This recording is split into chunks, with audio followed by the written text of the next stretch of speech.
दारा एक उत्पीड़ित होकर भी वह शरण पाए हैं, अशरण हो वह कहाँ जाएगी। वर्षा में गृह विहीन स्तंभ की ओट पाने का यही यत्न करता है, उसके नेत्र भीग गए और वह मौन रह गई। सोचा प्रतुल और अंजना भी उसके दुर्भाग्य का रहस्य जानते हैं, इसीलिए स्थूल बंधनों का उपयोग करना आवश्यक नहीं समझते।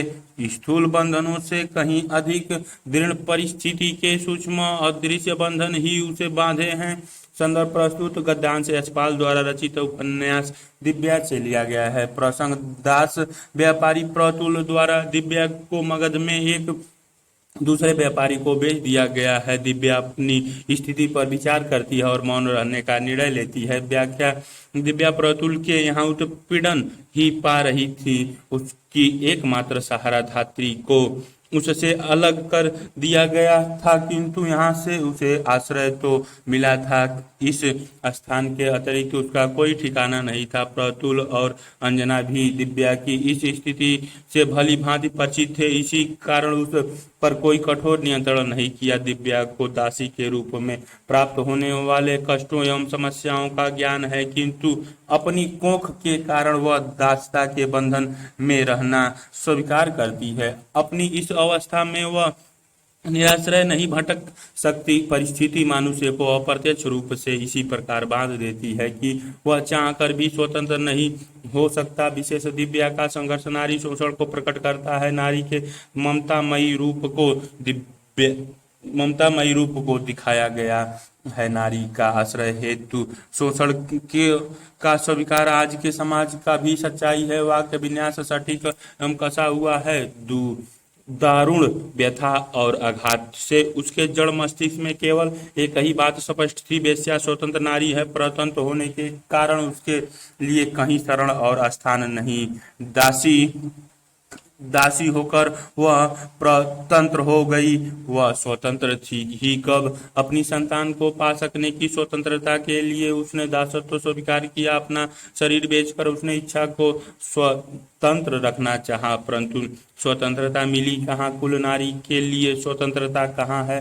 संदर्भ प्रस्तुत गद्यांश यशपाल द्वारा रचित उपन्यास दिव्या से लिया गया है। प्रसंग दासी द्वारा के रूप में अपनी स्थिति पर विचार करते हुए दिव्या वेश्या जीवन अपनाने के संबंध में विचार कर रही है।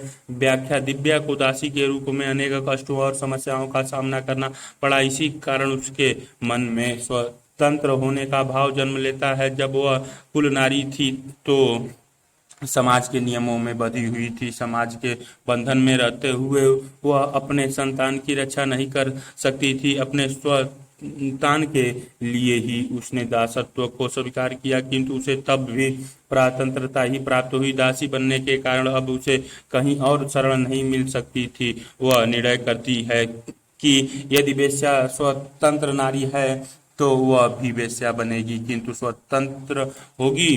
विशेष यशपाल यहाँ स्वतंत्रता को मनुष्य की सर्वाधिक बड़ी कामना के रूप में चित्रित करते हैं। समाज में नारी के सभी रूपों में स्वतंत्रता को प्रकट किया गया है। सटीक एवं सार्थक शब्दावली के प्रयोग से भाषा सशक्त एवं अर्थ व्यंजक हो उठी है। अंशुमाला एक नाम बदलने के साथ पुनः दिव्या का संसार बदल गया।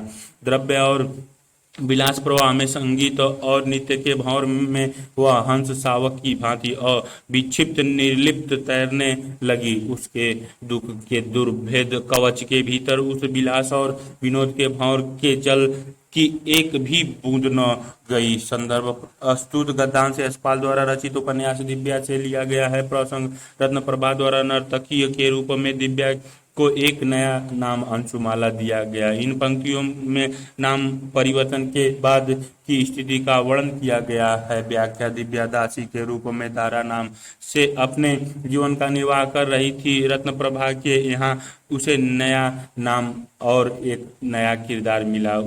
इस नए नाम के साथ उसे एक नई दुनिया मिली। कला की दुनिया में उत्पीड़न नहीं था, अपितु द्रव्य और विलास था। संगीत के सुर और नृत्य की मुद्राएं थी, किंतु जिस तरह से हंस का शिशु पानी में रहकर भी उसे अछूता रहता है, उसी तरह दिव्या भी इनका भाग होते हुए भी इनसे अलग थी।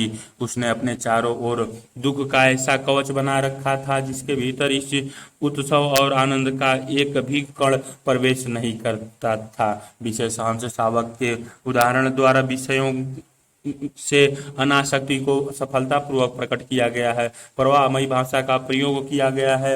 दूसरा, वह सोचने लगती 18 वर्ष पूर्व जब वह अपनी शिक्षा मलिका के प्रसाद में पूर्णकर मथुरापुरी लौटी थी, जन समाज उसकी ओर झूम पड़ा था।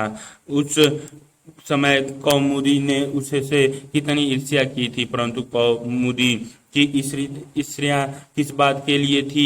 उसने ऐसा क्या पाया था जो उसका ही होकर रह गया? यही है वेश्या के जीवन का विद्रूप, यही है उसका सफलता, समृद्धि और आत्मनिर्भरता।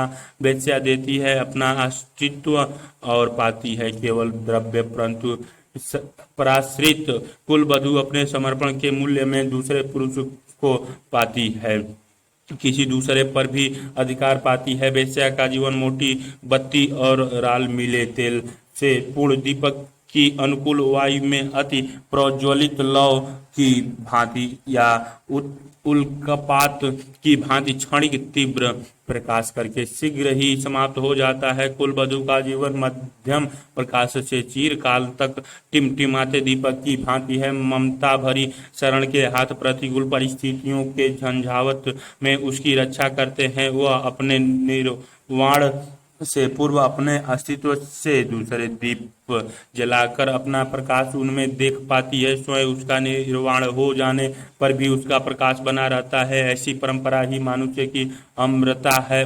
मारीच के शब्द उसे प्रायः ही स्मरण हो आते हैं।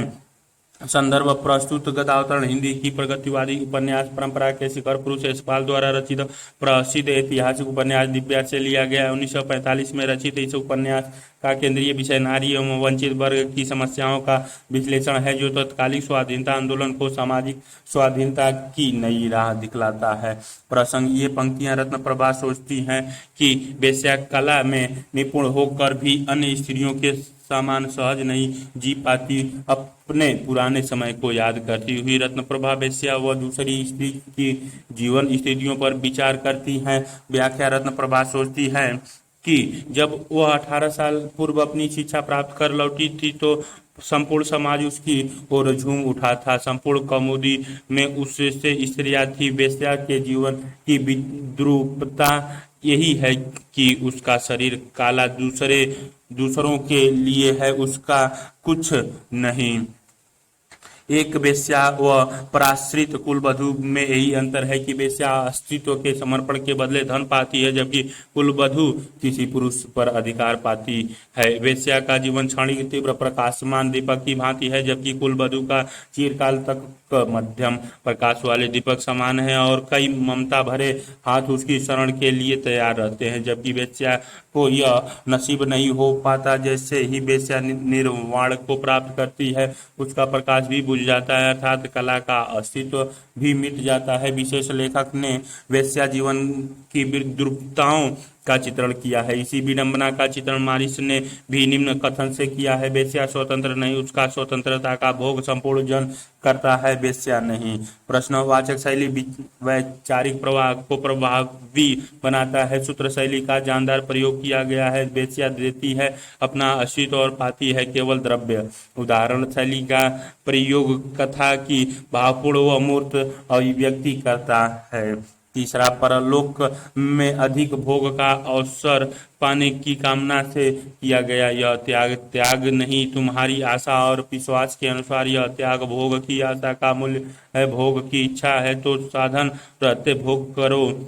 आत्मा प्रवंचना कर वंचित होने से क्या लाभ? परलोक केवल अनुमान और कल्पना है, प्रत्यक्ष नहीं।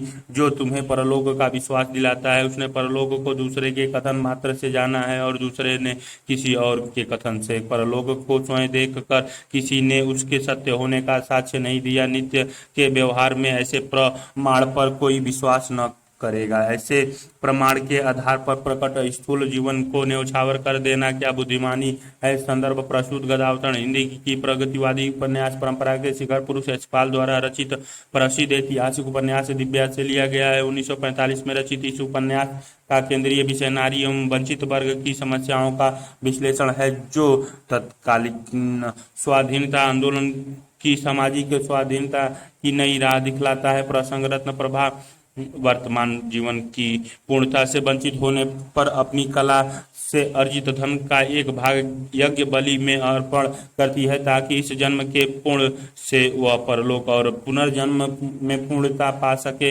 इस पर कटाक्ष करते हुए मारिस कहता है व्याख्या मारिस कहता है कि त्याग निस्वार्थ भाव से किया जाता है, जो भोग की आशा से किया जाता है वह लोभ है। तुम्हारा यह त्याग भोग की आशा का मूल्य ही है, और यदि भोग की इच्छा ही है तो साधन संपन्न रहते ही करना चाहिए, क्योंकि जिस परलोक की संपूर्णता के लिए तुम त्याग कर रही हो वह केवल अनुमान की वस्तु है, क्योंकि परलोक को किसी ने अनुभव नहीं किया, केवल किसी के कथन से मान लिया है, और कथन के सत्य होने का कोई साक्ष्य नहीं है, और बिना प्रमाण के सत्य के लिए जीवन को न्यौछावर कर देना बुद्धिमानी नहीं है।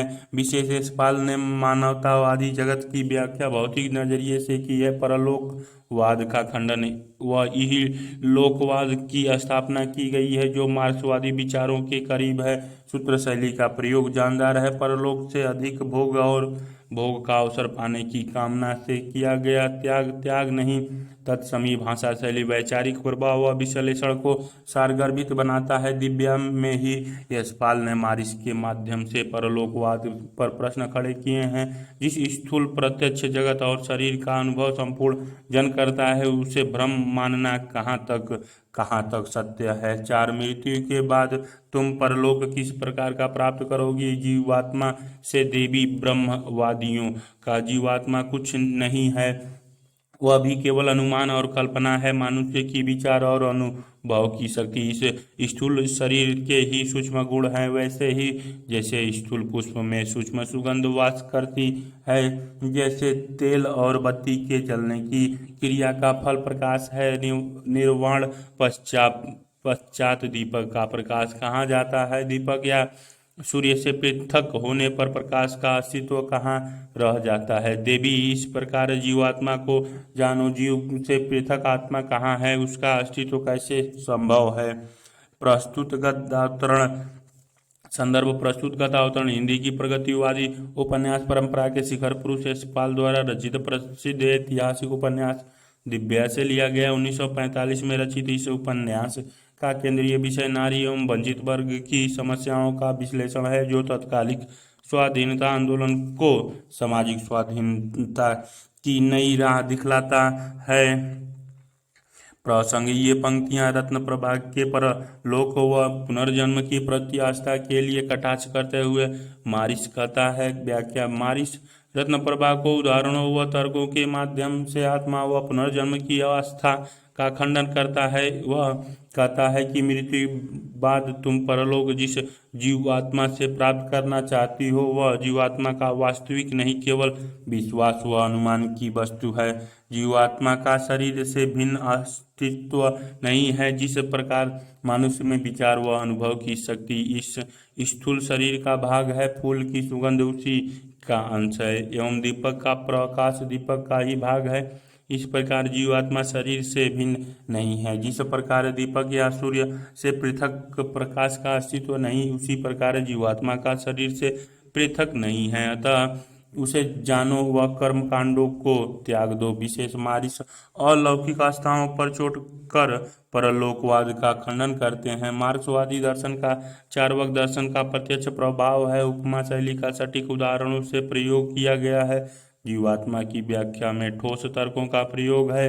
भाषा शैली प्रतीकात्मक व तत्समीपन युक्त है। 5 देवी मारिस ने उत्तेजित स्वर में कहा, जिस स्थूल प्रत्यक्ष जगत और शरीर का अनुभव संपूर्ण जन करता है, उसे ब्रह्म मानना और जिस ब्रह्म और जीवात्मा की कल्पना केवल ब्रह्मवादी करता है उसे सत्य मानना क्या युक्ति युक्त और बुद्धि संगत है। देवी दूसरे के शब्द पर अंधविश्वास करने की अपेक्षा अपनी अनुभूति और तर्क का आश्रय लो। यह जीवन ही सत्य है, यह संसार ही सत्य है, जो पाना है इसी जीवन में पाओ। संदर्भ प्रस्तुत गदावतरण हिंदी की प्रगतिवादी उपन्यास परंपरा के शिखर पुरुष यशपाल द्वारा रचित प्रसिद्ध ऐतिहासिक उपन्यास दिव्या से लिया गया है।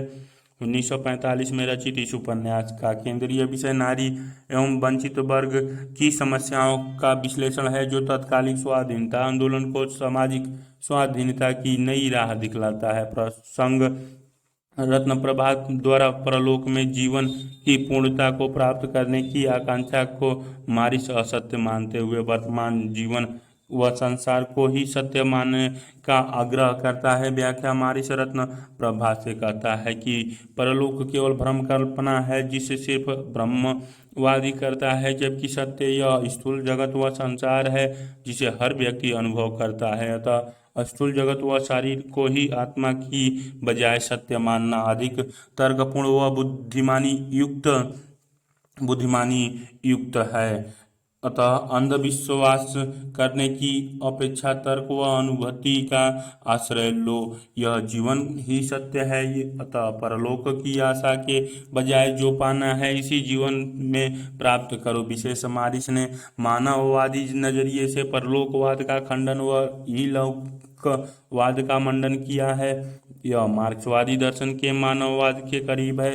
तर्क शैली का सुंदर प्रयोग कर उदाहरणों से तथ्य को प्रेषित किया है। भाषा प्रवाह संवाद को जानदार बनाता है तथा तत्समीपन की भाव भी व्यक्ति में बाधा नहीं बनता है। छोटे चुस्त गतिशील वाक्य हैं, यही जीवन ही सत्य है। मारिस अंध मुंदे नेत्रों से विद्रूपमयी तीव्र दृष्टि रत्न प्रभा के जिज्ञासा से फैले नेत्रों में डालकर मुस्कुरा दिया। शरीर नश्वर और अस्थायी है। देवी अमृता चाहती हो, अच्छा कहो अपने चारों और जितने पदार्थ तुम देख पाती हो उनमें से कितने सदा एक रूप, एक रस, एक गंध रहते हैं। जिसे तुम नाश कहती हो वह केवल परिवर्तन है। अमृता का अर्थ है अपरिवर्तन। कल्पना करो संसार में कोई भी परिवर्तन न हो, उस संसार में क्या सुख और आकर्षण होगा। संदर्भ प्रस्तुत गदावतरण हिंदी की प्रगतिवादी उपन्यास परंपरा के शिखर पुरुष यशपाल द्वारा रचित प्रसिद्ध ऐतिहासिक उपन्यास दिव्या से लिया गया है। 1945 में रचित इस उपन्यास का केंद्रीय विषय नारी एवं वंचित वर्ग की समस्याओं का विश्लेषण है, जो तत्कालिक स्वाधीनता आंदोलन को सामाजिक स्वाधीनता की नई राह दिखलाता है। प्रसंग रत्न प्रभा शरीर व उससे प्राप्त सुखों को अनश्वर मानकर वर्तमान जीवन की परिवर्तनशीलता को महत्वपूर्ण नहीं मानती। इस पर कटाक्ष करते हुए मारिस कहता है, व्याख्या मारिस रत्न प्रभा से कहता है कि संसार और जीवन परिवर्तनशील है। जिसे हम नाश कहते हैं वह केवल परिवर्तन होता है। यह शरीर नश्वर व अस्थायी है जिसमें परिवर्तन होता रहता है। प्राकृतिक में कोई भी पदार्थ रस गंध सदा एक ही नहीं रहती, उसमें परिवर्तन होता रहता है। अतः जिसे तुम अमृता कहते हो वह अपरिवर्तन है। सोचो यदि संसार में कोई भी परिवर्तन न हो तो क्या उसमें सुख और आकर्षण होगा। क्या तुम ऐसी अनाकर्ष अमृता चाहती हो।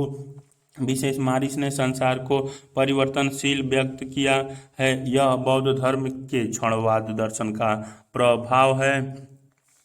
लेखक ने प्रकृति के माध्यम से परिवर्तन को सार्वभौमिक व सर्वकालिक व्यक्त किया है। प्रश्न शैली कथ्य व भावों के प्रवाह के साथ पाठक में जिज्ञासा बढ़ाती है। अल्प विरामों का सटीक प्रयोग असीम व संक्षिप्तीकरण करता है। तत्समी भाषा शैली सारगर्भित व भावव्यंजक है। साथ मृत्यु तो एक दिन आएगी ही, जीवित रहते मृतवत व्यवहार करने से क्या लाभ। जिनसे हम जीवन के साधन पाती हैं उनकी अवज्ञा क्या उचित है। जन अवसाद से मुक्ति पाने के लिए हमारे समीप आते हैं, हम भी उन्हें विरक्त और अवसाद ही दे तो हम किस मुख्य से क्या आशा करेंगी। प्रयोजन से हीन कला मोहक रूप रंग लिए मिट्टी के फल के समान है जो तृप्त नहीं दे सकती। अनुराग लेकर अनुराग की आशा से आने वाले का तिरस्कार क्यों किया जाए। अनुराग आदर का क्रियात्मक रूप है। वेश्या बनकर आत्मनिर्भर नारी होने का तुम्हारा विचार था। अपने व्यवसाय के प्रति आदर और निष्ठा व्यक्ति का कर्तव्य है। संदर्भ प्रस्तुत गदा अवतरण हिंदी की प्रगतिवादी उपन्यास परंपरा के शिखर पुरुष यशपाल द्वारा रचित प्रसिद्ध ऐतिहासिक उपन्यास दिव्या से लिया गया है। 1945 में रचित इस उपन्यास का केंद्रीय विषय नारी एवं वंचित वर्ग की समस्याओं का विश्लेषण है, जो तत्कालिक स्वाधीनता आंदोलन को सामाजिक स्वाधीनता की नई राह दिखलाता है। प्रसंग ये पंक्तियां रत्नप्रभा द्वारा अंशुमाला को कही गई है। जब वेश्या के रूप में अंशुमाला का व्यवहार रसिक जनों के प्रति वैराग्यपूर्ण है, तब इसके कारण भविष्य में होने वाली हानि की आशंका से चिंतित रत्नप्रभा अंशुमाला को समझाती है। व्याख्या रत्नप्रभा कहती है कि जीवन रहकर मृत समान व्यवहार उचित नहीं है। मृत्यु तो एक दिन सबको आनी है, परंतु उससे पहले यह व्यवहार क्यों। और वेश्या बनकर आत्मनिर्भर होने का तुम्हारा स्वयं का फैसला था, अतः वेश्या बनकर भी यदि जन की सेवा नहीं करोगी तो यह कला के प्रति अपमान भी है, अनुराग की भावना लेकर आने वालों के प्रति तिरस्कार भी है। जो जन अवसाद के प्रति मुक्ति पाने के लिए हमारे पास आता है, उसे विरक्ति और अवसाद देना हमारी कला व व्यवसाय दोनों के प्रति कर्तव्यहीनता है। जिनसे हम जीवन का साधन प्राप्त करते हैं, उनका अपमान उचित नहीं है। विशेष लेखक ने कला के प्रति कलाकार के उत्तरदायित्व का महत्व व्यक्त किया है। यहाँ वेश्यावृत्ति को भी एक कला व व्यवसाय दोनों माना गया है। कामसूत्र के माध्यम से इसकी पुष्टि होती है।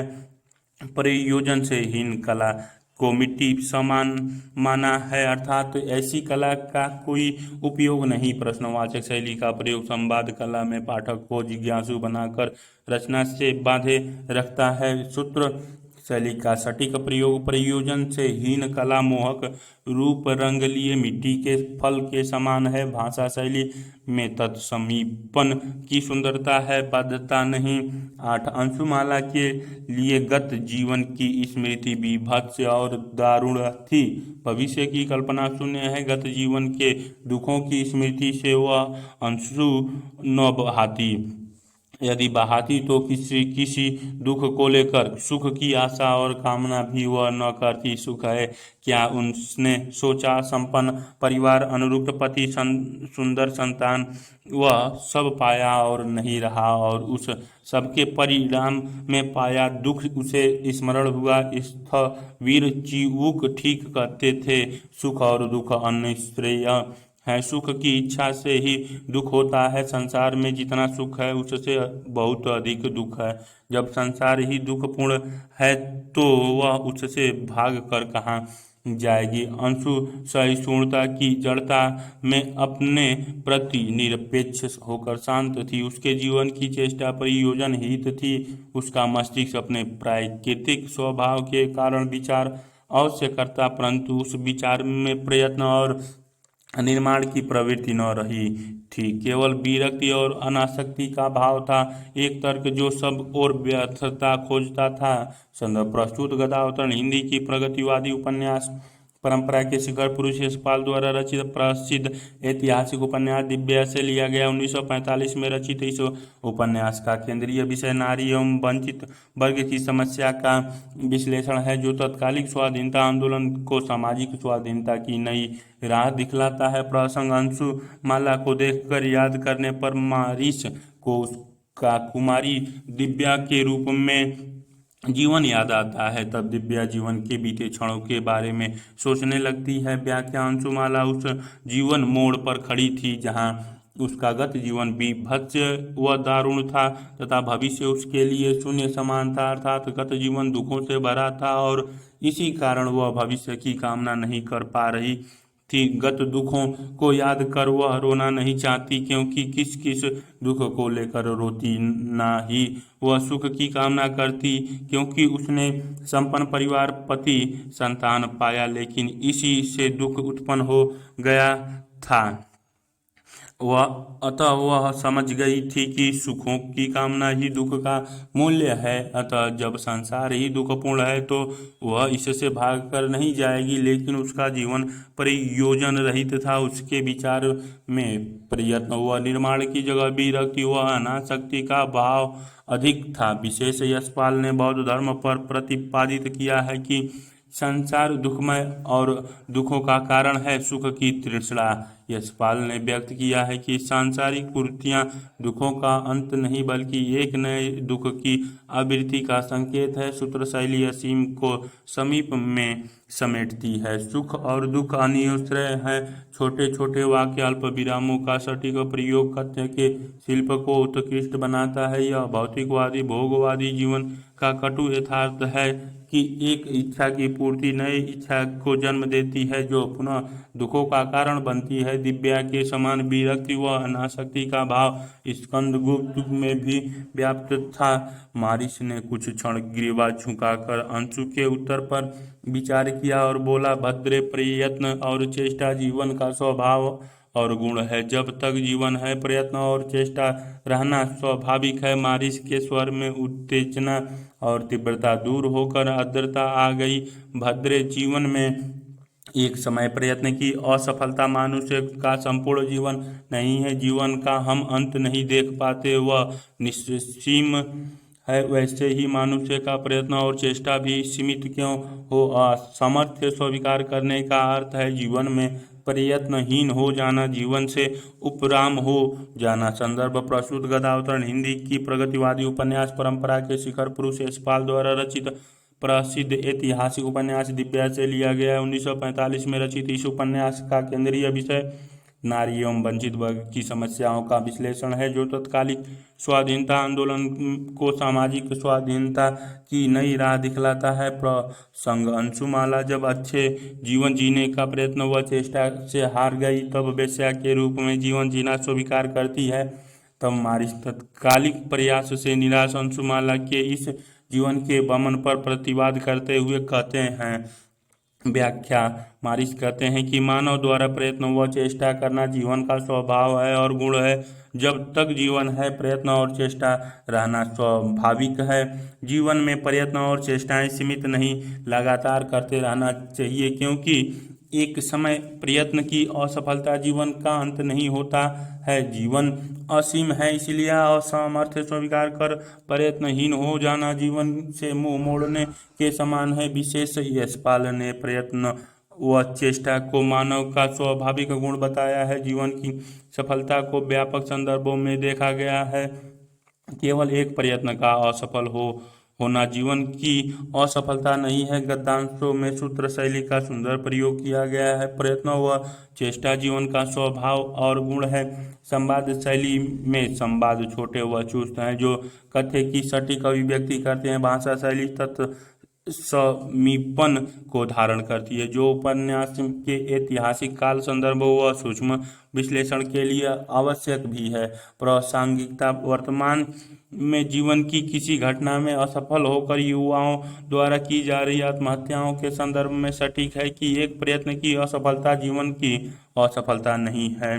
10 और गति का अर्थ है एक समय और स्थान से दूसरे समय और स्थान में प्रवेश करना, अर्थात परिवर्तन। यह परिवर्तन ही गति है, गति ही जीवन है। अमरता का अर्थ है अपरिवर्तन, गतिहीनता। देवी यदि सूर्य जैसे और जहाँ है वहीं स्थिर हो जाए, यदि जल वायु जैसे और जहाँ है स्थिर हो जाए, सब स्थिर और अपरिवर्तनशील हो जाए, संपूर्ण प्राकृतिक जड़ हो जाए, तो क्या जीवन काम्य और सुखमय होगा। संदर्भ प्रस्तुत गदावतरण हिंदी की प्रगतिवादी उपन्यास परंपरा के शिखर पुरुष यशपाल द्वारा रचित प्रसिद्ध ऐतिहासिक उपन्यास दिव्या से लिया गया है। 1945 में रचित इस उपन्यास का केंद्रीय विषय नारी एवं वंचित वर्ग की समस्याओं का विश्लेषण है, जो तत्कालिक स्वाधीनता आंदोलन को सामाजिक स्वाधीनता की नई राह दिखलाता है। प्रसंग: मारिस संसार की परिवर्तनशीलता को ही जीवन का सत्य मानते हुए विचार करते हैं। व्याख्या मारिस कहते हैं कि गति रूप परिवर्तन ही जीवन का यथार्थ रूपी सत्य है, अर्थात एक समय व स्थान से दूसरे समय व स्थान में प्रवेश करना ही गति परिवर्तन है, और यह गति ही जीवन है। गति ही जीवन है। अमृतता का अर्थ है अपरिवर्तन या गतिहीनता, अर्थात एक ही समय व स्थान में बने रहना। यदि संपूर्ण प्राकृतिक सूर्य वायु स्थिर व गतिहीन हो जाए तो क्या जीवन का काम्य और सुखमय हो सकता है? अतः जीवन की काम्यता या सुखदता के लिए परिवर्तन आवश्यक है, गति आवश्यक है। अमृतता मृत्यु समान है। विशेष यशपाल ने परिवर्तनता को ही गति व गति को ही जीवन व्याख्यात किया है, अर्थात परिवर्तन ही जीवन सत्य है। यह विचार बौद्ध दर्शन के क्षणवाद के नजदीक है, अर्थात कुछ भी अस्थायी नहीं, क्षणिक है, परिवर्तनशील है। जीवन की परिवर्तनता का ही सत्य स्कंदगुप्त में प्रसाद ने व्यक्त किया है। परिवर्तन ही सृष्टि है, जीवन है, स्थिर होना मृत्यु समान है। सूत्र शैली का सुंदर प्रयोग है, यह परिवर्तन ही गति है, गति ही जीवन है। उदाहरण शैली का सुंदर प्रयोग है, 11 कल्याणी अनेक परस्पर विरोधी तत्वों का समुच्चय ही जीवन है। एक ही प्रयोजन से मनुष्य परस्पर विरोध व्यवहार करता है। नारी के प्रति अनुराग से, उसके आश्रय की कामना से ही पुरुष उसे अपने अधीन रख कर उसे आत्मनिर्भर नहीं रहने देता। नारी प्रकृति के विधान से नहीं, समाज के विधान से भोग्य है। प्रकृति में और समाज में भी स्त्री और पुरुष अन्योश्रेय हैं। पुरुष का प्रश्रय पाने से ही नारी प्रवश है, परंतु भद्रे नारी के जीवन की सार्थकता के लिए पुरुष का आश्रय आवश्यक है और नारी पुरुष का आश्रय भी है। संदर्भ प्रस्तुत गदावतरण हिंदी की प्रगतिवादी उपन्यास परंपरा के शिखर पुरुष यशपाल द्वारा रचित प्रसिद्ध ऐतिहासिक उपन्यास दिव्या से लिया गया है। 1945 में रचित इस उपन्यास का केंद्रीय विषय नारी एवं वंचित वर्ग की समस्याओं का विश्लेषण है, जो तत्कालीन स्वाधीनता आंदोलन को सामाजिक स्वाधीनता की नई राह दिखलाता है। प्रसंग अंशुमाला नारी की सार्थकता को केवल अपने अस्तित्व के मूल्य में तथा केवल पुरुष की भोग्या बनने में समझती है, तो मारिच उसके कथन को अंशतः सत्य व असत्य दोनों मानते हुए जवाब देता है। व्याख्या मारिच कहता है कि जीवन गणित की सीधी रेखा समान नहीं, बल्कि विरोधी तत्वों के समुच्चय समान है। मनुष्य एक ही उद्देश्य के लिए कई बार परस्पर विरोधी व्यवहार करता है, जैसे वह नारी के प्रति अनुराग व उसका आश्रय पाने की कामना करता है, वही उसे अपने अधीन रखकर आत्मनिर्भर भी नहीं होने देना चाहता है। इसीलिए नारी प्रकृति के विधान से नहीं, मानव समाज के विधान से भोग्या है। अन्यथा प्राकृतिक में तो नारी पुरुष अन्योश्रय हैं।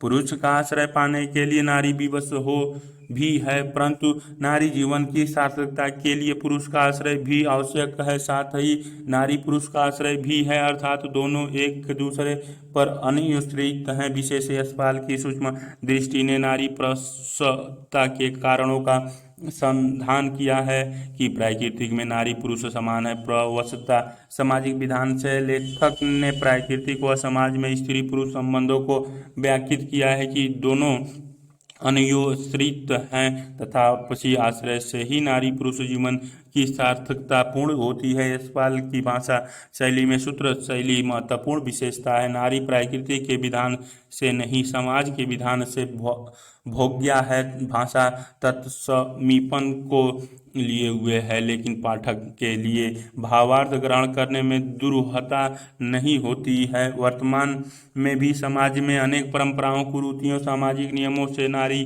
को अनेक बंधनों में जकड़ रखा है, जैसे भ्रूण हत्या, बाल विवाह, घूंघट प्रथा इत्यादि। सागल एक पुत्र संसार में तुम्हारे लिए अपर्याप्त क्या है? जो प्राप्त हो उसका भोग करो, जो अप्राप्त है उसे प्राप्त करने का सामर्थ्य प्राप्त करो। क्या एक स्त्री शिरो या दिव्या ही तुम्हारे जीवन की परिधि है? अभी तुमने जीवन सोपान का आरंभिक सीढ़ी पर पांव रखा है। जीवन दीर्घ और विस्तृत है। पुत्र, किसी एक स्त्री के अभाव में जीवन को व्यर्थ समझना केवल कायरता है। यदि दिव्या जीवित होती तो वह भी तुम्हारे लिए प्रिय होती। जो मृत्यु और बीते गए की चिंता में आक्रमण होता है वह नीतिवान उसे मूर्ख कहते हैं। संदर्भ प्रस्तुत गदावतरण हिंदी की प्रगतिवादी उपन्यास परंपरा के शिखर पुरुष यशपाल द्वारा रचित प्रसिद्ध ऐतिहासिक उपन्यास दिव्या से लिया गया है। 1945 में रचित इस उपन्यास का केंद्रीय विषय नारी एवं वंचित वर्ग की समस्याओं का विश्लेषण है, जो तत्कालिक स्वाधीनता आंदोलन को सामाजिक स्वाधीनता की नई राह दिखलाता है। प्रसंग, शिरो से शादी करने पर पृथुसेन मद्र गणय का सबसे धनी और सम्मानित सामंत बन गया था, परंतु दिव्या से विवाह न होने के कारण वह अवसादग्रस्त रहता था। इस पर प्रेस्थ्य उससे कहता है।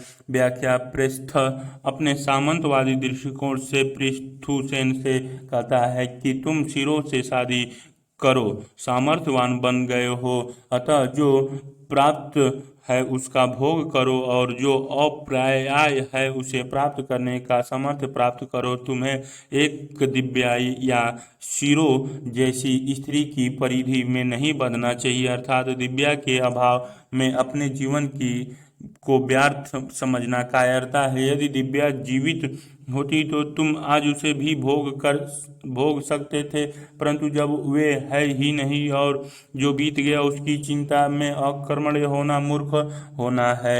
विशेष लेखक ने प्रेस्थ के कथन के माध्यम से नारी के प्रति मध्यकालीन व भोगवादी दृष्टि को व्यक्त किया है।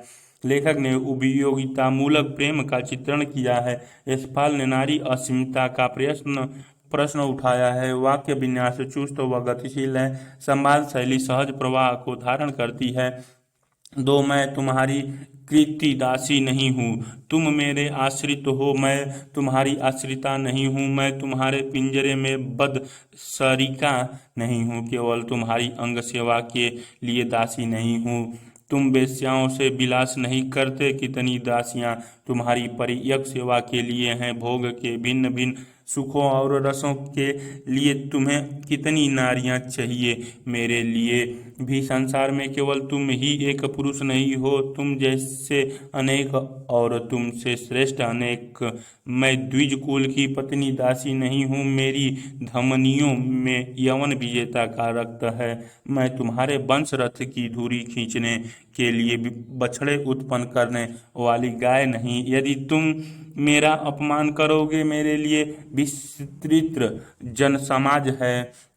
संदर्भ प्रस्तुत गदावतरण हिंदी की प्रगतिवादी उपन्यास परंपरा के शिखर पुरुष यशपाल द्वारा रचित प्रसिद्ध ऐतिहासिक उपन्यास दिव्या से लिया गया है। 1945 में रचित इस उपन्यास का केंद्रीय विषय नारी एवं वंचित वर्ग की समस्याओं का विश्लेषण है, जो तत्कालिक स्वाधीनता आंदोलन को सामाजिक स्वाधीनता की नई राह दिखलाता है। प्रसंग, शिरो मद्र गण की राजकुमारी व पृथुसेन की पत्नी है। वह अपना स्वच्छंद जीवन व्यतीत करना चाहती है। पृथुसेन के समझाने पर उसे जवाब देती है। व्याख्या, शिरो पृथुसेन से कहती है कि मुझ पर लगाम लगाने की कोशिश मत करो, क्योंकि मैं तुम्हारी दासी या आश्रिता नहीं हूँ, बल्कि तुम मेरे आश्रित हो। मुझसे विवाह कर ही तुम सामंत बन पाए हो।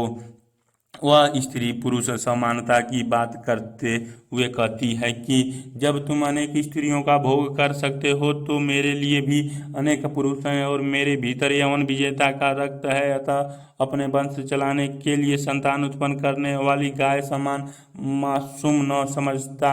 मेरा अपमान मुझसे सहन नहीं होगा। विशेष यशपाल ने शिरो के माध्यम से विकृत नारी सशक्तिकरण की धारणा का चित्रण किया है, जिसमें नारी स्वयं को पुरुष समान कर लेना ही सशक्तिकरण समझती है, जबकि वास्तविक सशक्तिकरण है अपने स्वत्व को पहचानना, न कि पुरुष समान होना। यशपाल ने पुरुषवादी मानसिकता को भी व्यक्त किया है, जो स्वयं व्यभिचार व स्वच्छंदा कर स्वच्छंदता कर सकता है, पर स्त्री पर अनेक वर्जनाएं लगाता है। अल्प विराम का सटीक प्रयोग कथ्य में प्रवाह को बनाए रखता है तथा विचारों का नैरंतर्य नहीं टूटता है। उपमा शैली का प्रयोग कर संवाद को संप्रेषणीय व अर्थ गर्भित बनाया गया है। 3 संघर्ष से विरक्त होकर व्यक्तिगत आत्मरक्षा में संतोष खोजना आत्महत्या है। भोग में आत्मविस्तृत होकर मनुष्य भोग का अधिकार खो बैठता है। भोग का अधिकार संघर्ष में सफलता से प्राप्त होता है। गणमत और जनमत के सिद्धांत निर्वीय मुंडियों द्वारा द्विज वर्ग के अधिकारों को पद दलित करने का प्रपंच मात्र है। द्विज देवता का अंश है, शक्ति उसका गुण है, उसका धर्म है, शासन उसका अधिकार है। जब अग्नि अपने गुण और धर्म से हीन हो जाती है, कृमि भी उस पर पांव रख कर गर्व करते हैं। इसी प्रकार शासन और शक्ति से च्युत द्विज भी हीन धर्म हो जाता है। राजा और प्रजा का धर्म एक नहीं। जो शूद्र द्विज से समानता की स्पर्धा करता है वह पातक है और द्विज के लिए भी पाप का कारण है। मर्यादा पुरुषोत्तम राम शूद्र शंबुक को दंड देकर यह मर्यादा जम्बूद्वीप में स्थापित की थी। दंड नीति ही धर्म का आधार है। संदर्भ प्रस्तुत गदावतरण हिंदी की प्रगतिवादी उपन्यास परंपरा के शिखर पुरुष यशपाल द्वारा रचित प्रसिद्ध ऐतिहासिक उपन्यास दिव्या से लिया गया है। 1945 में रचित इस उपन्यास का केंद्रीय विषय नारी एवं वंचित वर्ग की समस्याओं का विश्लेषण है, जो तत्कालीन स्वाधीनता आंदोलन को सामाजिक स्वाधीनता की नई राह दिखलाता है। प्रसंग ये पंक्तियां रुद्रधीर कहता है, जब सागल गण का कुलीन समाज भोग विलास में सिमट कर बाकी गणराज्य की व्यवस्था से विमुख हो जाता है। व्याख्या रुद्रधीर कहता है कि संघर्ष से विरक्त होकर व्यक्तिगत आत्मरक्षा में संतोष खोजना आत्महत्या समान है तथा भोग का अधिकार संघर्ष में सफलता से ही प्राप्त होता है। अतः सागल के कुलीन वर्ग को संघर्ष से विरक्त होकर भोग में नहीं डूबना चाहिए। यह गणमत का व जनमत सिद्धांत द्विज कुल को सत्ता से पदच्युत करने का प्रपंच है। अतः द्विज कुल को संघर्ष के लिए तैयार हो जाना चाहिए, क्योंकि शासन पर द्विज का अधिकार जन्मजात है। वह देवता का अंश है और श्याम से पदच्युत द्विज हीन धर्म हो जाता है। जो शूद्र द्विज से समानता की स्पर्धा करता है वह पापी है तथा इसीलिए ऐसे पापियों के लिए दंड नीति ही धर्म का आधार है। विशेष यशपाल ने रुद्रधीर के माध्यम से वर्ण व्यवस्था की भेदभाव मूलक व्यवस्था व इस व्यवस्था को बनाए रखने के लिए उच्च वर्ण की श्रेष्ठता ग्रंथि की भावना को व्यक्त किया है। वर्ण व्यवस्था के लिए ब्रह्मा के अंगों से उत्पन्न वर्णों के सिद्धांत को व्यक्त किया है। द्विज देवता का अंश है। उदाहरण शैली का प्रयोग सटीक है। राम शंबुक उदाहरण है। सूत्र शैली का सुंदर प्रयोग है। भोग का अधिकार संघर्ष में सफलता से प्राप्त होता है। भाषा शैली तत्समीय है लेकिन भाव प्रवाह है। पृथुसेन और रुद्रधीर एक आर्य रक्तपात सूत्र को पराजित करने का सफल उपाय नहीं। सशस्त्र द्वारा शत्रु का वध किया जा सकता है, उसे कुछ काल के लिए बस किया जा सकता है, परंतु विजय नहीं किया जा सकता। जिसका वध हो गया, जो रहा ही नहीं, उसे विजय नहीं किया जा सकता। मनुष्य मृत्यु की अपेक्षा प्रभाव को केवल कायरता और प्रतिहिंसा की भावना से ही स्वीकार करता है। दमनकारी शत्रु की शक्ति क्षय होते ही पराजित हुआ व्यक्ति पुनः प्रतिकार का यत्न करता है। आर्य ऐसा दमन भी विजय नहीं। आर्य संसार की विजय केवल द्वेष और प्रतिकार की नई पौध का बीज मात्र होती है। आर्य विचारे शत्रु के मृतक शरीर से कोई भय नहीं करता। आर्य शत्रुता शरीर करता है या मन की भावना शत्रुता करती है। संदर्भ प्रस्तुत गदावतरण हिंदी की प्रगतिवादी उपन्यास परंपरा के शिखर पुरुष यशपाल द्वारा रचित प्रसिद्ध ऐतिहासिक उपन्यास दिव्या से लिया गया है। 1945 में रचित इस उपन्यास का केंद्रीय विषय नारी एवं वंचित वर्ग की समस्याओं का विश्लेषण है, जो तत्कालिक स्वाधीनता आंदोलन को सामाजिक स्वाधीनता की नई राह दिखलाता है। प्रसंग, ये पंक्तियां स्थिवर पृथुसेन से कहता है जब वह शत्रु के आक्रमण से बचकर बौद्ध स्थिवर के यहाँ जीवन काट रहे थे तथा पुनः युद्ध में विजय प्राप्त करना चाहते थे। व्याख्या, स्थिवर पृथुसेन से कहता है कि यदि तुम रक्तपात कर पुनः युद्ध में विजय प्राप्त करना चाहते हो तो यह विजय नहीं, शस्त्र से युद्ध से शत्रु का वध किया जा सकता है, विजय प्राप्त नहीं की जा सकती है, क्योंकि जिसका वध हो गया हो, जो रहा ही नहीं, उस पर कैसी विजय, क्योंकि यह अस्थायी विजय नहीं। दमनकारी शत्रु का शक्ति कम होते ही हारा हुआ व्यक्ति पुनः प्रतिकार का प्रयत्न करेगा, तो विजय केवल द्वेष व प्रतिकार का बीज होती है। शत्रुता शरीर से नहीं मन से होती है, फिर विजय में शरीर को मारने का क्या फायदा? विजय तो मन पर होना चाहिए, जरूरी है। विजय से यशपाल ने विजय का सूक्ष्म विश्लेषण किया है कि विजय शरीर पर नहीं मन पर होनी चाहिए। मन की विजय ही अस्थायी व शांतिपूर्ण है। युद्ध, शस्त्र व रक्तपात कभी शांति व विनय का माध्यम नहीं है। गांधी जी ने भी कहा है कि बैर पापी के शरीर से नहीं, पाप रूपी भावना से करना चाहिए। एक विजय नए द्वेष को जन्म देती है। एक गद्यांश की भाषा शैली भाव गर्भित व प्रवाह युक्त है। सूत्र शैली का सुंदर प्रयोग है। विजय केवल प्रतिकार और द्वेष की नई पौधों का बीज मात्र होती है। दो आर्य, जो तुमसे भय करता है उससे तुम भी भय करते हो। शक्तिमान का भय सुषुप्त है, शक्तिहीन का जग रीति।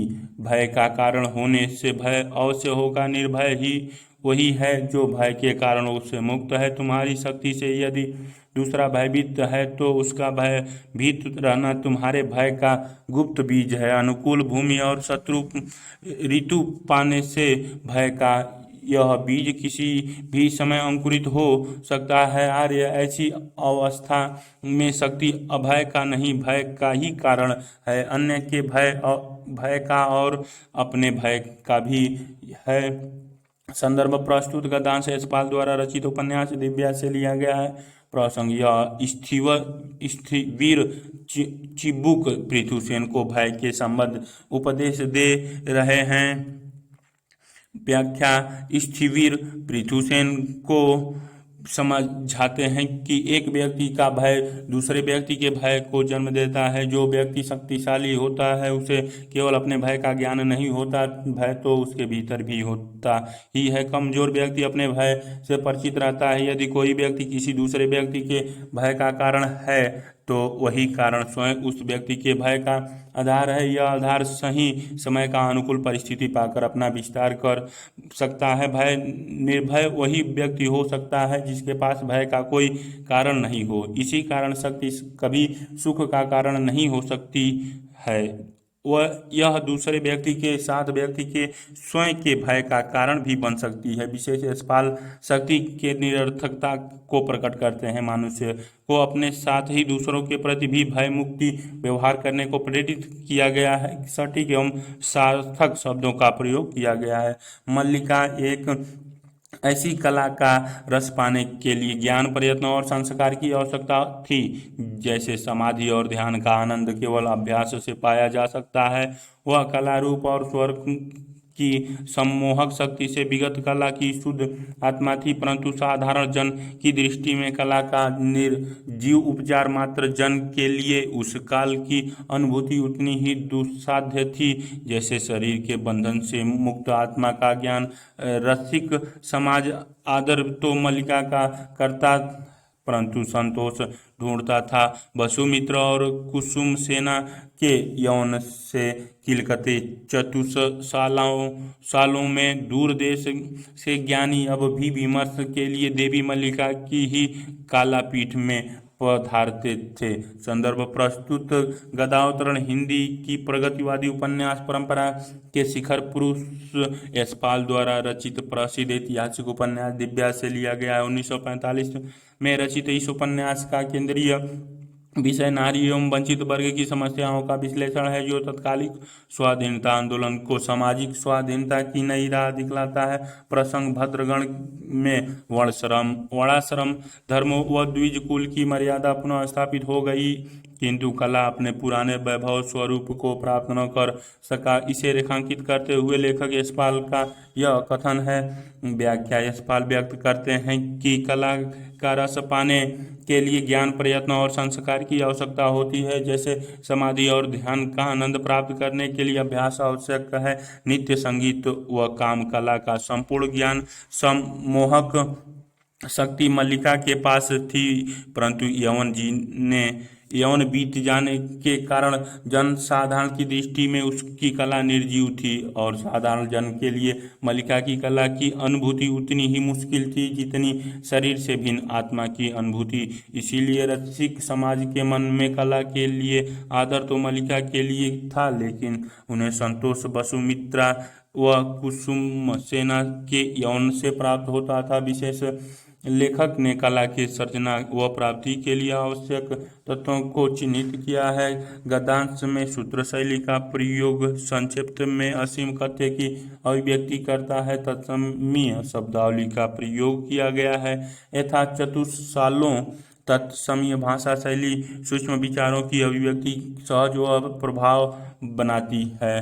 दिव्या एक आचार्य कुल वधू का आसन, कुल माता का आसन, कुल महादेवी का आसन दुर्लभ सम्मान है। यह अकिंचन नारी उस आसन के सम्मुख आदर से मस्तक झुकाती है, परंतु आचार्य कुल माता और कुल महादेवी निरादृत वेश्या की भांति स्वतंत्र और आत्मनिर्भर नहीं है। ज्ञानी आचार्य कुल वधू के समान कुल माता का आदर और कुल महादेवी का अधिकार आर्य पुरुष का पराश्रय मात्र है। वह नारी का सम्मान नहीं, उसे भोग करने वाले पराक्रमीय पुरुष का सम्मान है। आर्य अपने स्वतत्व का त्याग करके ही नारी वह सम्मान प्राप्त कर सकती है। कुछ क्षण मौन रह कर दिव्या बोली, ज्ञानी आर्य जिसने अपना स्वतत्व ही त्याग दिया, वह क्या पा सकेगी? आचार्य दासी को क्षमा करे, दासीहीन होकर भी आत्मनिर्भर रहेगी, सत्वहीन होकर वह जीवित नहीं रहेगी। संदर्भ प्रस्तुत गदावतरण हिंदी की प्रगतिवादी उपन्यास परंपरा के शिखर पुरुष यशपाल द्वारा रचित प्रसिद्ध ऐतिहासिक उपन्यास दिव्या से लिया गया। 1945 में रचित इस उपन्यास का केंद्रीय विषय नारी एवं वंचित वर्ग की समस्याओं का विश्लेषण है, जो तत्कालिक स्वाधीनता आंदोलन को सामाजिक स्वाधीनता की नई राह दिखलाता है। प्रसंग: जब आचार्य रुद्रधीर दिव्या को नर्तकी वेश्या के आसन से उठाकर कुल वधू कुल माता का आसन प्रदान करना चाहता है, तब प्रत्युत्तर में दिव्या उनसे कहती है। व्याख्या: दिव्या कहती है कि कुल वधू कुल माता का सम्मान दुर्लभ है, किंतु वह वेश्या की भांति स्वतंत्र व आत्मनिर्भर नहीं है। वह केवल उसे भोगने वाले पुरुष का आश्रय व सम्मान मात्र है, और नारी अपने स्वतत्व का त्याग करके ही यह सम्मान प्राप्त कर सकती है। इसीलिए आर्य मुझे क्षमा करे, मैं दीन होकर भी आत्मनिर्भर रहना पसंद करूंगी, लेकिन स्वतत्वहीन होना नहीं। विशेष यशपाल ने नारी असीमता का चित्रण किया है कि नारी असीमता नारी के स्वत्वयुक्त जीवन से ही प्राप्त हो सकती है, किसी आश्रय या पदवी से नहीं। लेखक ने भाव व्यक्त किया है कि ऐतिहासिक काल से ही नारी का कुल वधू कुल माता जैसे सम्मानों का आड़ में शोषण किया जाता रहा है। सूत्र शैली का सटीक प्रयोग यशपाल की लेखकीय विशेषता रही है। नारी का सम्मान नहीं, उसे भोगने वाले पराक्रमीय पुरुष का सम्मान है। तत्समयी भाषा शैली व शब्दावली औपन्यासिक ऐतिहासिक वातावरण को धारण करती है। दो देवी तथागत की कृपा से तुमने आसक्ति और मोह के भ्रम को जानने का अवसर पाया है। देवी शांति वैभव में नहीं, शांति प्रभुता में नहीं, शांति भोग में नहीं, शांति तृप्ति में नहीं। देवी शांति केवल अनासक्ति में है, चिरंतन सुख केवल निर्वाण में है। देवी संसार के पीड़ित समाज से प्रताड़ित जन बुद्धि की शरण में धर्ण की शरण में, संग की शरण में शांति पाते हैं। देवी उस अपार करुणा की शरण ग्रहण करो। संदर्भ प्रस्तुत गदावतरण हिंदी की प्रगतिवादी उपन्यास परंपरा के शिखर पुरुष यशपाल द्वारा रचित प्रसिद्ध ऐतिहासिक उपन्यास दिव्या से लिया गया। 1945 में रचित इस उपन्यास का केंद्रीय विषय नारी एवं वंचित वर्ग की समस्याओं का विश्लेषण है, जो तत्कालिक स्वाधीनता आंदोलन को सामाजिक स्वाधीनता की नई राह दिखलाता है। प्रसंग समाज में प्रताड़ित दिव्या को भिक्षुक पृथ्वीसेन तथागत बौद्ध की शरण में आने के लिए उपयुक्त पंक्तियां कहता है। व्याख्या: पृथ्वीसेन दिव्या से निर्वाण के लिए बौद्ध की शरण में आने के लिए कहता है। वह कहता है कि देवी, तुमने आसक्ति व मोह रूपी भ्रम को जानने का अवसर पाया है और शांति, वैभव, भोग, प्रभुता में नहीं बल्कि अनासक्ति में है। चिरंतन सुख सांसारिक जीवन भोग में नहीं, केवल निर्वाण में है। पीड़ित जन बुद्ध धर्म और संघ की शरण में ही शांति प्राप्त करते हैं। अतः तुम भी उस अपार करुणा की शरण को ग्रहण करो। विशेष पृथ्वीसेन ने अनासक्ति को शांति व निर्वाण की मार्ग बतलाता है। इन पंक्तियों में बौद्ध दर्शन का स्पष्ट प्रभाव है। अल्प विरामों का स्पष्ट व सटीक प्रयोग विचार प्रवाह व पठन शैली को उत्तम बनाता है। सूत्र शैली का सटीक व बेहतर प्रयोग शांति केवल अनासक्ति में है। संवाद शैली सहज, सरल व स्पष्ट है। 3 मारिस देवी को राजप्रसाद में महादेवी को आसन अर्पण नहीं कर सकता। मारिस देवी को निर्वाण के मिथ्या चिरंतन सुख का आश्वासन नहीं दे सकता। वह संसार के सुख दुख अनुभव करता है। अनुभूति और विचार ही उसकी शक्ति है। उस अनुभूति का ही आदान प्रदान वह देवी से कर सकता है। वह संसार के धूल धूसरित मार्ग का पथिक है और उस मार्ग पर देवी के नारीत्व की कामना में वह अपना पुरुषत्व अर्पण करता है। वह आश्रय का आदान प्रदान चाहता है। वह नाश्वर जीवन में संतोष की अनुभूति दे सकता है। पल भर सोचकर मारिस ने कहा, संतति की परंपरा के रूप में मानव को अमरता न दे सकता है। संदर्भ प्रस्तुत गदावतरण हिंदी की प्रगतिवादी उपन्यास परंपरा के शिखर पुरुष यशपाल द्वारा रचित प्रसिद्ध ऐतिहासिक उपन्यास दिव्या से लिया गया है। 1945 में रचित इस उपन्यास का केंद्रीय विषय नारी एवं वंचित वर्ग की समस्याओं का विश्लेषण है, जो तत्कालिक स्वाधीनता आंदोलन को सामाजिक स्वाधीनता की नई राह दिखलाता है। प्रसंग: दिव्या जब भिक्षु पृथ्वीसेन से नारी का धर्म निर्वाण नहीं सृष्टि है कहती है, तब उसी समय दिव्या को अपने जीवन संगिनी बनने का प्रस्तुत हुआ मारिस उससे उद्बोधन करता है। व्याख्या: मारिस दिव्या को यथार्थपरक कथन करता है कि वह उसे न तो महादेवी का आसन और न ही निर्वाण रूपी मिथ्या सुख प्रदान कर सकता है। वह तो अनुभूति व विचार का आदान प्रदान कर सकता है। वह उसके नारीत्व की कामना में अपना पुरुषत्व अर्पण कर सकता है। वह उसे नश्वर जीवन में संतोष की अनुभूति दे सकता है। वह उससे आश्रय का आदान प्रदान करना चाहता है। विशेष यशपाल ने सृष्टि में नारी का स्थान व स्त्री पुरुष संबंधों की सहज समाजशास्त्रीय व्याख्या की है। सृष्टि में नारी का स्थान सृष्टि की निरंतरता को बनाए रखने में एक नारी एवं नारी पुरुष का संबंध आश्रय के आदान प्रदान का है। सूत्र शैली संक्षिप्त वाक्य में गुण अर्थों को व्यक्त करती है। में यथा नारीत्व की कामना में वह अपना पुरुषत्व का अर्पण करता है। गद्यांश की तत्समयी शैली अर्थ गर्भित व गुण है, लेकिन प्रवाह व भाव ग्रहणता में बाधक नहीं है।